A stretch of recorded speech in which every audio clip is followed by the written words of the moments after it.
আসসালামু আলাইকুম। গ্রো স্কিলের পক্ষ থেকে সবাইকে স্বাগতম জানাচ্ছি। আমরা মেটা অ্যাডভার্টাইজিং নিয়ে ধারাবাহিক ক্লাস করছিলাম। সেই ধারাবাহিকতায় আজকে আমরা দেখব মেটা অ্যাডসের খুবই গুরুত্বপূর্ণ কয়েকটা topics, daily budget versus life time budget. আমরা আসলে কখন ডেইলি বাজেট ইউজ করব, কখন লাইফ টাইম বাজেট ইউজ করব, এটা নিয়ে বিস্তারিত থাকছে। সেই সাথে আমরা আরও তিনটা টপিকস নিয়ে কথা বলবো, সেটা হচ্ছে বাজেট শিডিউলিং, অ্যাড শিডিউলিং এবং ভ্যালু রুলস। আমরা এই বিষয়গুলো নিয়ে আজকের ভিডিওতে বিস্তারিত আলোচনা করব। তো চলুন আমরা স্ক্রিনে চলে যাচ্ছি। এখানে একটি অ্যাওয়ারনেস ক্যাম্পেইন রয়েছে। তো আমরা যখন কোনো বাজেটিং করি, এখানে দেখবেন দুই ধরনের বাজেট দেওয়া যায়, একটা হচ্ছে ডেইলি বাজেট আর একটা হচ্ছে life time budget. Daily budget হচ্ছে এখানে আমরা ডেইলি কত ডলার করে খরচ করতে চাই সেই অ্যামাউন্টটা এখানে আমরা দিয়ে দিই। সো এখানে আরেকটি কথা খুবই ইম্পর্টেন্ট, আমরা যদি ধরুন যে এখানে আমি ডেইলি $10 একটা বাজেট দেই, তাহলে আমার ডেইলি কত ডলার কাটবে? ডেইলি কি $10ই কাটবে নাকি এর কম বেশি কাটতে পারে? এখানে আপনারা একটা জিনিস দেখতে পাচ্ছেন যে এখানে একটা নোটস দেওয়া আছে যে আমাদের ডেইলি বাজেট যদি $10 হয়, তাহলে একদিনে তারা ম্যাক্সিমাম কাটতে পারে $17.15।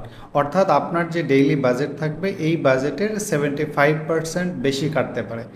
এখন এই রিলেটেড মেটার একটা ডকুমেন্টেশন আছে, যেটা আপনারা এখানে ক্লিক করলে পাবেন। আমরা এখানে যদি দেখি আর কি, তো মেটা আমাদের যেটা বলেছে যে আমাদের অ্যাভারেজ যদি ডেইলি বাজেট $100 থাকে, তাহলে কোনো কোনো দিন কিন্তু সে ম্যাক্সিমাম পর্যন্ত $175 পর্যন্ত চার্জ করতে পারে, এবং লোয়ার কেসে সে কিন্তু $70, $50 বিভিন্ন অ্যামাউন্টে চার্জ করতে পারে।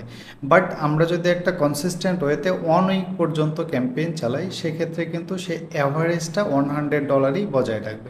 অনেক সময় অনেকে কনফিউজড হয়ে যান যে আমরা যখন ক্যাম্পেইন চালাই, দেখা যাচ্ছে যে আমরা ডেইলি বাজেট দিয়েছি $10, বাট দেখা যাচ্ছে যে মাঝে মাঝে আপনার কাটতেছে ডেইলি $12, $14, $15।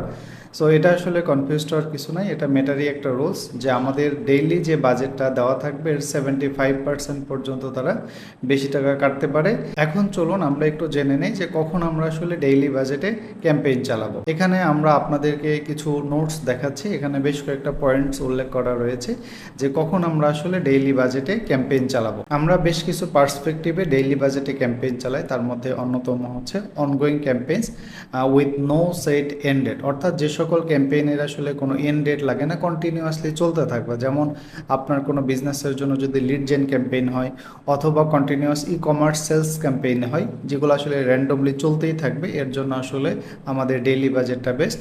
এরপরে রয়েছে business that's want steady daily expose and consistent lead sales. একই কথা আর কি, যে সকল বিজনেস আসলে কন্টিনিউয়াস বেশ এক্সপোজ এবং তারা কনসিস্টেন্স ওয়েতে সেলস বা লিডস চায়, তারা কিন্তু ডেইলি বাজেটে অ্যাড চালাইতে পারে। Testing and optimising ads, you can adjust daily spend quickly. অর্থাৎ আমরা যখন ডেইলি বাজেটে ক্যাম্পেইন চালাই, তখন কিন্তু আমরা প্রয়োজনে যে কোনো সময় আমরা বাজেটটা ইনক্রিজ করতে পারবো, আবার ডিক্রিজ করতে পারবো। যে কোনো ধরনের লোকাল বিজনেস, সেটা হোক রেস্টুরেন্ট, সেলুন, সার্ভিস প্রোভাইডার, যাদের আসলে র্যান্ডমলি কাস্টমার দরকার হয়, তারা কিন্তু আসলে ডেইলি বাজেটে ক্যাম্পেইন চালাইতে পারে। আমাদের এরপরে রয়েছে হচ্ছে life time budget. Life time budget বলতে আসলে যার একটা স্টার্ট ডেট থাকবে এবং যার একটা স্পেসিফিক এন্ড ডেট থাকবে। যেমন আমরা যখন ডেইলি বাজেট দিই, সেখানেও কিন্তু আমরা চাইলে একটা স্টার্ট ডেট এবং এন্ড ডেট ফিক্সড করে দিতে পারি। সেক্ষেত্রে ডেইলি আমাদের যে বাজেটটা অ্যালোকেশন করা থাকবে, সেই অনুযায়ী কিন্তু আসলে অ্যাডটা চলতে থাকবে। বাট আমাদের লাইফ টাইম বাজেটের ক্ষেত্রে যেটা হয় যে আমরা যখন এখানে একটা স্টার্ট ডেট এবং এখানে একটা কাস্টম এন্ড ডেট, বা আমি ধরলাম যে 30 ডেজের জন্য আমার একটা ক্যাম্পেইন চলবে, এখানে আমরা যেই বাজেটটা দিয়ে দিব, এই বাজেটটা মূলত এই 30 ডেজে ডিস্ট্রিবিউট হয়ে তার ফেসবুক কিন্তু আপনার ক্যাম্পেইনটা কাস্টমারের কাছে সার্ভ করবে। আমাদের লাইফ টাইম বাজেটের ক্ষেত্রে ডেইলি আসলে সমানভাবে স্পেন্ড হবে না, কারণ যেদিন আপনার পোটেনশিয়াল কাস্টমার বা অডিয়েন্স হচ্ছে বেশি থাকবে, সেদিন কিন্তু সে আপনার স্পেন্ড করবে বেশি, আবার কোনো কোনো দিন কম করবে। অর্থাৎ এই টাইম পিরিয়ডের মধ্যে আমাদের যে বাজেট অ্যালোকেশন করা থাকবে, সেই অ্যালোকেশনটা কিন্তু সে প্রপারলি এখানে ডিস্ট্রিবিউট করবে এবং আপনাকে একটা ম্যাক্সিমাম রেজাল্ট এনে দেওয়ার চেষ্টা করবে। That's it. ওকে, এখন আমরা চলুন এক নজরে একটু দেখে আসি যে লাইফ টাইম বাজেটটা আসলে কোন ধরনের ক্যাম্পেইনের ক্ষেত্রে বেস্ট হবে। আমরা লাইফ টাইম বাজেট নিয়ে এখানে বেশ কিছু পয়েন্ট উল্লেখ করেছি, যেমন শর্ট টার্ম প্রমোশন আর সিজনাল ক্যাম্পেইন চালাইতে যদি চাই আমরা, সেটা কোনো হলিডে সেলস অথবা প্রোডাক্ট লঞ্চ, যা আসলে সেটা নির্দিষ্ট শর্ট টাইম পিরিয়ডের জন্য হয়, সেক্ষেত্রে কিন্তু আমরা একটা লাইফ টাইম বাজেটে ক্যাম্পেইন চালাইতে পারি। যে সকল ক্যাম্পেইন আসলে ইভেন্ট বেস ক্যাম্পেইন, যেমন হচ্ছে concert, seminar, limited time discount, এই সকল ক্ষেত্রে আসলে আমরা লাইফ টাইম বাজেটে ক্যাম্পেইন চালাইতে পারি। এরপরে রয়েছে business that want Facebook to auto optimise spend over time without manual charges. আমরা যে এরিয়াটা সিলেক্ট করে দিয়েছি এই এরিয়ার মধ্যে আসলে সব ম্যাক্সিমাম আউটপুটের জন্য ডেইলি আসলে আপনার কত বাজেট অ্যালোকেট করা দরকার এটা আপনি শিওর না, সেই ক্ষেত্রে আপনি একটা টাইম ফ্রেম বেঁধে দিয়ে আমরা লাইফ টাইম বাজেটে কিন্তু ক্যাম্পেইনগুলো চালাইতে পারি। Campaign with strict total spend limit, অর্থাৎ আমাদের একটা টোটাল ক্যাম্পেইনের মধ্যে যদি বাজেট ফিক্স থাকে যে আমি এতদিন ক্যাম্পেইন চালাবো এবং এক্স্যাক্টলি এত ডলারের মধ্যেই ক্যাম্পেইন চালাবো, এই সকল কেসেসে কিন্তু আমরা লাইফ টাইম বাজেটে ক্যাম্পেইন চালাইতে পারি। এরপরে আমরা দেখব বাজেট শিডিউলিং। বাজেট শিডিউলিং বিষয়টা কি, এখানে দেখুন ফেসবুক একটা নোটস মেনশন করে দিয়েছে, increase your budget during specific days or Times, অর্থাৎ কন্টিনিউয়াসলি আপনার ডেইলি বাজেটে একটা ক্যাম্পেইন চলবে, বাট এই ডেইলি বাজেটে ক্যাম্পেইন চলা অবস্থায় এর মাঝখানে যদি স্পেসিফিক কোনো ডেটে অথবা আপনি এই ডেইলি বাজেটে চলার সময় স্পেসিফিক কোনো টাইমে আপনার বাজেট যদি ইনক্রিজ করতে চান বেটার পারফরমেন্সের জন্য, সেক্ষেত্রে আমরা কিন্তু বাজেট শিডিউলিং অপশনটা ইউজ করতে পারি। তো চলুন দেখি এটা আমরা কিভাবে ইউজ করব। তো বাজেট শিডিউলিংটা কিন্তু অনলি আসলে ডেইলি বাজেটের ক্ষেত্রে কাজ করবে, লাইফ টাইম বাজেটের ক্ষেত্রে বাজেট শিডিউলিং কাজ করে না। ওকে, সো এখানে আমি যদি বাজেট শিডিউলিংটা সিলেক্ট করে দেই, এখান থেকে দেখুন লেখা আছে যে আগস্টের 12 তারিখ থেকে কোন টাইমটা উল্লেখ করা আছে আগস্টের 13, এখান থেকে 12টা পর্যন্ত। আমরা একটা সিনারিও চিন্তা করি, একটা বিজনেসের পিক টাইম হচ্ছে ধরুন সকাল 9টা থেকে রাত 11টা পর্যন্ত বা রাত 10টা পর্যন্ত। আপনি চাচ্ছেন যে এই টাইমটুকুতে আপনার বাজেট আসলে ইনক্রিজ করে দিতে চান, আর এছাড়া অন্য যে টাইমটুকু আছে দিনের সেগুলোতে আসলে অ্যাজ ইউজুয়াল যে আপনার ডেইলি বাজেট আছে সেই বাজেটে অ্যাড চলবে, তাহলে আমরা সেটা কিন্তু এখান থেকে কন্ট্রোল করতে পারি। ধরুন আমি একটা এখানে সিলেকশন করে দিচ্ছি যে আগস্টের 12 থেকে এখানে আমাদের শুরু হবে হচ্ছে সকাল 9টা থেকে, আর এখান থেকে শেষ হবে হচ্ছে আমরা রাত 11টা। এখানে যদি আমরা হচ্ছে PM করে দিই, সেক্ষেত্রে কি হচ্ছে দেখুন যে আমাদের 12 তারিখ সকাল 9টা থেকে 13 তারিখ আপনার হচ্ছে 11টা পর্যন্ত আমরা বাজেটটা ইনক্রিজ করে দিতে পারি। এখানে বাজেটটা ইনক্রিজ করা যায় দুইভাবে, যে budget increase by value amount আর increase daily budget by percentage. অর্থাৎ আমি যদি এখানে ধরুন $10 দিয়ে দিচ্ছি, তাহলে আমাদের ডেইলি বাজেট ছিল কত ডলার, এখানে ডেইলি বাজেট ছিল $10, তার সাথে আমাদের অতিরিক্ত আরও এই পিক আওয়ার যতটুকু আছে এখানে যুক্ত হবে আরও $10। দেখুন এখানে ফেসবুকে একটা নোটস দিয়েছে, Meta will aim to spend an average of $20 a day. Okay, মানে অ্যাজ ইউজুয়াল সে একদিনে $20 ব্যয় করবে। এর 10% ইনক্রিজ ফ্রম আগস্ট এত থেকে এত পর্যন্ত, অর্থাৎ আমরা যেই টাইম ফ্রেমটা দিয়েছি আর কি, আমরা যে টাইম ফ্রেমটা দিয়েছি এই টাইম ফ্রেমের মধ্যে $10 ইনক্রিজ করে আপনার ক্যাম্পেইনটাকে সে কিন্তু কন্টিনিউ করবে। এরপরে ধরুন আমরা এখানে যেই এন্ড টাইমটা দেওয়া আছে এরপরে কিন্তু আমাদের ডেইলি যে বাজেটটা দেওয়া ছিল $10 সেটা কিন্তু অ্যাজ ইউজুয়াল $10 হিসেবে চলতে থাকবে।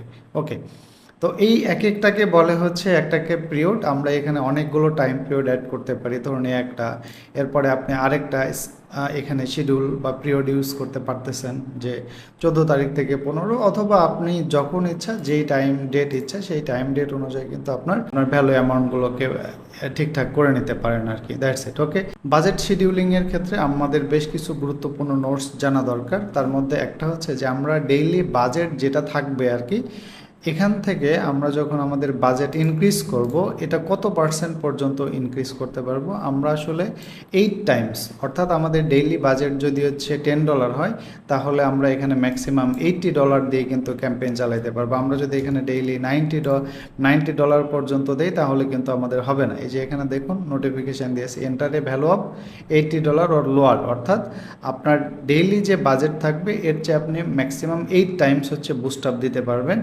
আর আরেকটা হচ্ছে যে এখানে দেখুন যে high demand period must be at 3 hours in length or more, অর্থাৎ আমরা যে এই যে টাইম পিরিয়ড যে এখান থেকে আমরা সিলেকশন করে দিতে পারি এটা কিন্তু হচ্ছে অ্যাটলিস্ট আমাদের 3 ঘন্টা হতে হবে, এর নিচে যদি হয় তাহলে কিন্তু আপনি এই বুস্ট আপ দিতে পারবেন না। কখন আপনি আসলে এই বাজেট শিডিউলিংটা ইউজ করবেন, এখানে বেশ কিছু সিনারিও আছে। এক নম্বর হচ্ছে টাইম বেস ইভেন্ট, যেমন schedule budget increase on certain days of week or hours of week and specific calendar dates based on the seasonality of your business.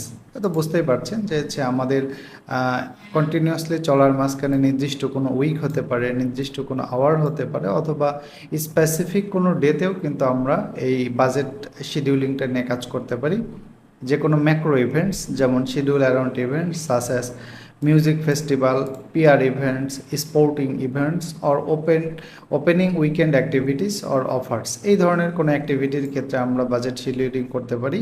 অথবা প্রমোশনাল ইভেন্টস যেমন schedule based on sales, new products launch or game release dates, অর্থাৎ এই seasonal যে ইভেন্টগুলো থাকতেছে বিভিন্ন বিজনেসের জন্য, এই পার্সপেক্টিভগুলোতে কিন্তু আমরা এই বাজেট শিডিউলিংটা করতে পারি। এখানে নিচের দিকে যদি আরেকটু যান, এখানে আরেকটু অপশন পাবেন যেটাকে বলা হচ্ছে অ্যাড শিডিউলিং। বাট অ্যাড শিডিউলিংটা কিন্তু আসলে ডেইলি বাজেটের ক্ষেত্রে কাজ করবে না। আপনি যখন লাইফ টাইম বাজেটে যাবেন তখন কিন্তু আমাদের অ্যাড শিডিউলিংটা কাজ করবে। শিডিউল বিষয়টা হচ্ছে যে আপনি যদি চান দিনের একটা নির্দিষ্ট সময়ে আপনার ক্যাম্পেইনটা চলবে অথবা নির্দিষ্ট সময় ক্যাম্পেইনটা অফ থাকবে। এটা কিভাবে করা যায়? এখানে দেখেন 12টা থেকে শুরু হয়েছে, 12 AM থেকে শুরু করে 12টা, 1টা, 2টা, তারপরে 3টা, এভাবে 9টা থেকে এভাবে চলছে আর কি। ওকে, তো ধরুন কারো যদি প্ল্যান থাকে যে তার অ্যাডটা হচ্ছে সকাল 9টা থেকে শুরু হবে, সো আমি যদি এখান থেকে আপনার সকাল 9টা থেকে ধরি, সকাল 9টা থেকে আপনার হচ্ছে রাত 9টা পর্যন্ত ক্যাম্পেইন চলবে। সো আমি যদি এই টাইমটা অ্যালোকেট করে দেই তাহলে কিন্তু অবশ্যই এই টাইমের মধ্যে অ্যাড চলবে, আর অন্য টাইমগুলোতে কিন্তু অ্যাড চলবে না, যেগুলো আমরা ব্ল্যাঙ্ক রাখতেছি। সিমিলার ওয়েতে এখানে আরেকটা কাজ করা যায়। ধরুন আপনার হচ্ছে কোনো ক্লায়েন্টের কাজ করতে গেলে বললো যে সপ্তাহের যে কোনো নির্দিষ্ট 1 দিন বা 2 দিনে অ্যাড চলবে, তাইলে আপনি নির্দিষ্ট 1 দিন বা 2 দিনকে এভাবে অ্যালোকেট করে দিতে পারেন। তাহলে হচ্ছে আপনার শুধু এই 2টা দিনে হচ্ছে আপনার ক্যাম্পেইনটা চলবে, বাট আদার্স ডেসগুলোতে ক্যাম্পেইন চলবে না। উপরের দিকে আপনার 2টা অপশন পাবেন, যে ইউজ ভিউয়ার টাইম জোন, আর এরপরে আছে use the ad account time zone, যেখানে আমার এই অ্যাড অ্যাকাউন্টের টাইম জোন রয়েছে ঢাকা। এটা আসলে কখন কি করবেন? ধরুন আপনি এখানে বসে যদি আমেরিকাতে কোনো বিজনেসের জন্য ক্যাম্পেইন চালান আপনার অ্যাড অ্যাকাউন্ট থেকে, তাহলে অবশ্যই আপনাকে দিতে হবে কি ভিউয়ার টাইম জোন। আর যখন আপনি অ্যাড অ্যাকাউন্ট টাইম জোন আসলে ইউজ করবেন, যেমন কথার কথা যে আমি বাংলাদেশে অ্যাড চালাচ্ছি এবং আমার অ্যাড অ্যাকাউন্টটাও বাংলাদেশ থেকে, সো আমি এক্ষেত্রে এটাও দিতে পারি অথবা এটাও দিতে পারি, কোনো প্রবলেম নাই। বাট আপনি যখন এক দেশ থেকে আরেক দেশে চালাবেন অবশ্যই সেক্ষেত্রে কিন্তু use viewer time zone. Viewer যে দেশ থেকে থাকবে তাকে।